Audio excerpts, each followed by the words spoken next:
a couple of months I'll be starting out as faculty at High College. And today I'd like to talk to you about the effect sizes of somatic mutations, which are the selective advantage that each mutation confers to cancer cells. Before I start, I just want to share some sentences from this book. And if you're thinking about getting into cancer research, I highly recommend this book. The author takes the history of cancer research and goes through that history and then uses that momentum and pushes it into the future and imagines where we'll be in the year 2050. And at the end of the book, he says, move a hypothetical patient into the future. In 2050, she will arrive at a breast oncologist clinic with a thumb-sized flash drive containing the entire sequence of her cancer's genome, identifying every mutation in every gene. The mutations will be organized into key pathways. An algorithm might identify the pathways that are contributing to the growth and survival of her cancer, and therapies will be targeted against these pathways. All right, so as evolutionary biologists, when you heard that bold sentence, an algorithm might identify the pathways that are contributing to growth and survival of cancer. So these are molecular variants that are contributing to differential growth and survival. We're talking about evolution by natural selection here.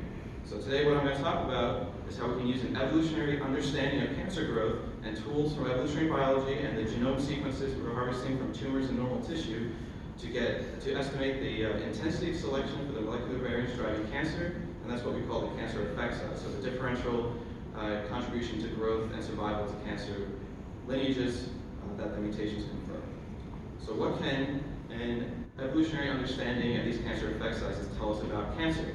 Well, for one thing, focusing on the big evolutionary picture can tell us about the distribution of selective effects in somatic tissues and tumors. When we do sequencing of tumors, we see millions and millions of molecular variants in all of these tumors. How many of these variants are driving tumors? How many are just along for the ride? When we focus on the clinic, we can ask which mutations have the largest effect on somatic growth, somatic cell growth and survival. And this is hugely important for basic research. Again, we see millions and millions of variants. Which ones should we be prioritizing when we do research? Well, we should be concentrating on the mutations that are conferring the largest effect to cellular growth and survival, the cancer phenotype. Also, in the clinic, what clinical trials should we be doing? What pharmaceuticals should we be developing? We should be targeting the mutations that have the largest effect on cell growth and survival.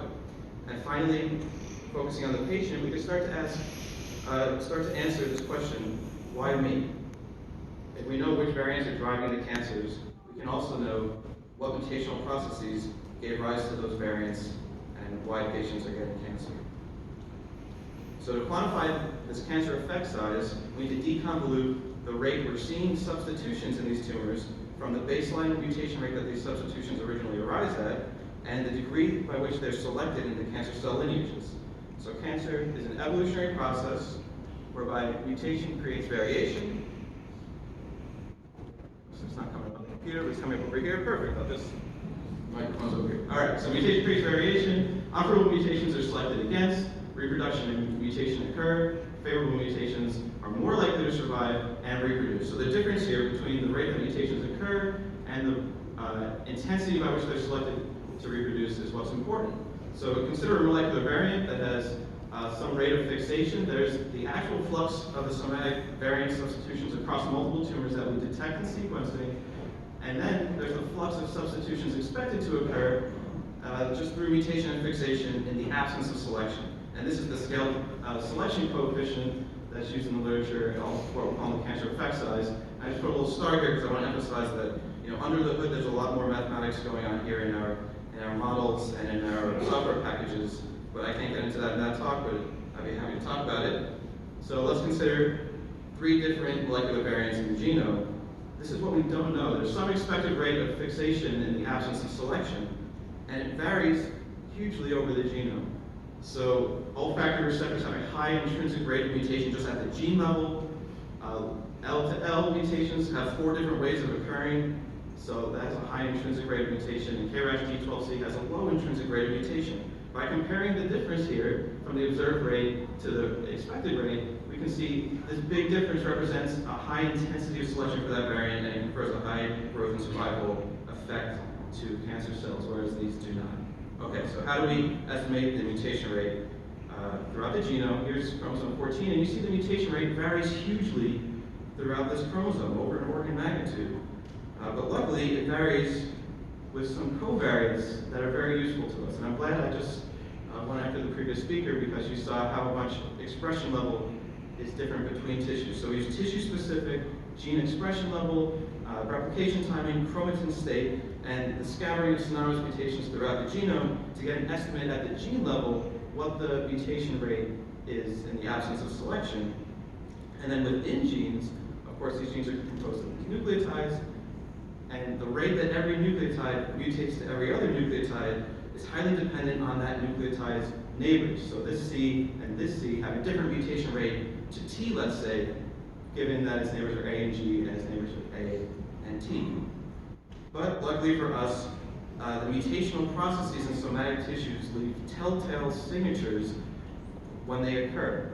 So we can take, for instance, here's a C to A, and the rate C to A occurs depending on who the C's neighbor are, varies depending on the mutational process that gave rise to the mutations within a cancer. So if given a tumor, there's a hypothetical lung cancer tumor, we can deconvolve all of those mutations in the tumor, all the substitutions we see rather in the tumor, into the mutational processes that gave rise to those substitutions. So let's say this lung cancer was 40% the aging signature and 60% the tobacco signature, gave rise to all the mutations.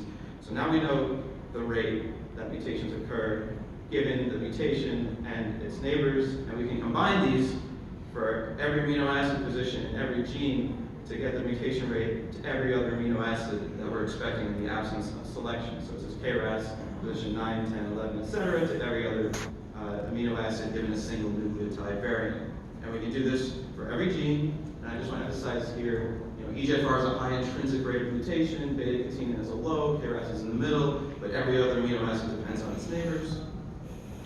And the variants that survive and persist within a tumor reflect the selective pressures within that tumor. So evolution happens, mutation happens, evolution happens, and then we see the evidence, the substitution, what happened during evolution. And if there was no selection in tumors, it was just a completely neutral process of drift, what we see, the substitution, should directly reflect the rate that the mutations are occurring. But that's not what we see here. We see very specific substitutions occurring again and again and again. And this reflects the high intensity of selection for these molecular variants because they're the ones that confer increased survival and growth to cancer cell lineages. And these are three well-known oncogenes, so I'm using them as an example. Okay, so we created a freely available R software package, cancer effect size R, and analyzed almost 3 million variants in over 9,000 tumors and 22 cancer types to quantify this intensity of selection of the molecular variants driving cancer. So now, let's go back to those questions in the beginning. We can analyze the intensity of selection to reveal the magnitude of selective effects, so the distribution of selection intensities in tumors. So I'm going to show you here a density plot of all the cancer effect sizes estimated in all the molecular variants in lung squamous cell carcinoma. And what we see is that the vast majority of non-synonymous mutations are indistinguishable, have an indistinguishable effect size from synonymous variants, meaning that there's a lot of drift going on here, and the vast majority of mutations we detect in sequencing are not having a large contribution to the cancer phenotype, they're just along for the ride. That being said, we do detect the variants that have a large cancer effect size in every single tumor type. So here TP53 and FE2L2, two well-known oncogenic mutations of lung cancer, and these are the variants that have a large effect size and are driving tumorigenesis. And we see this in every cancer type that we look at, the same general pattern. Lots of drift, very low effect sizes for most of the variants, but there are the variants that are driving tumorigenesis. And let's just zoom in here on 3 cancer types, the high effect size variants. So here we have low-grade glioma, rectal adenocarcinoma, and prostate adenocarcinoma.